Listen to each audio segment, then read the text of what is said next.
ഈ രൂപത്തിലുള്ള അടുപ്പുകളുണ്ടല്ലോ, വിറകടുപ്പുകൾ കത്തിക്കുന്ന സമയത്ത് വീടിനകത്തേക്ക് തന്നെ പുക വരുന്നൊരു സാഹചര്യം ഉണ്ടാവേണ്ടത് എങ്ങനെയാ അറിയോ?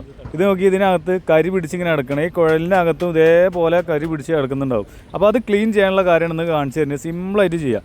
നമ്മൾ നിസാറിൻ്റെ പിടിയിൽ നിന്ന് ആ ഉള്ളിച്ചാക്ക് ഉണ്ടല്ലോ, ഉള്ളിച്ചാക്ക് കൊടുത്തിട്ട് അതിൽ കുറച്ച് മെറ്റൽ നിറച്ചിട്ട് ഒരു കിഴി രൂപത്തിലാക്കുക. പിന്നെ ഇത് കയറ് കെട്ടുന്ന സമയത്ത് അതിൻ്റെ ചാക്കിൻ്റെ 4 മൂലയും കൂടി കൂട്ടിയിട്ട് കെട്ടിയെങ്കിൽ അതൊരു ലൂസായി കിട്ടുള്ളൂ. അതായത് ഈ ചാക്ക് ഒരുമിച്ച് ആ മെറ്റലിനോട് ചാരിയിട്ട് റൗണ്ടായിട്ട് കെട്ടിയിട്ടുണ്ടെങ്കിൽ നമുക്ക് ഇതേപോലെ ഈ കുഴൽക്ക് ഇറക്കി കൊടുക്കാൻ കഴിയില്ല. ഇതൊക്കെ നിങ്ങൾ ലൂസായിട്ട് ഇറങ്ങിപ്പോവും. എന്നിട്ടാണ് കയറി ഒരു 4-5 വലിയ അടിക്കും താഴത്തേക്കും കൊണ്ട് വലിച്ചു കഴിഞ്ഞാണ്ടല്ലോ അതിനകത്തുള്ള കരി മൊത്തം താഴത്ത് പോയിട്ടുണ്ടാവും. അപ്പോൾ ഇതൊക്കെ ഈ താഴെ കാണിച്ചു തരാം. നമ്മൾ പുറത്തേക്ക് തള്ളാതിരിക്കാൻ വേണ്ടിയിട്ട് ചാക്ക് വെച്ചിട്ടുണ്ടായിരുന്നു. ഇങ്ങനെയുള്ള പൈപ്പുകളൊക്കെ ഒരു 6 മാസം കൂടുമ്പോഴെങ്കിലും ഒന്ന് ക്ലീൻ ചെയ്തിടണം. ഇതിപ്പോൾ 2 കൊല്ലത്തിൻ്റെ മുകൾക്കായിട്ടെന്നാണ് പറഞ്ഞിട്ടുള്ളത്.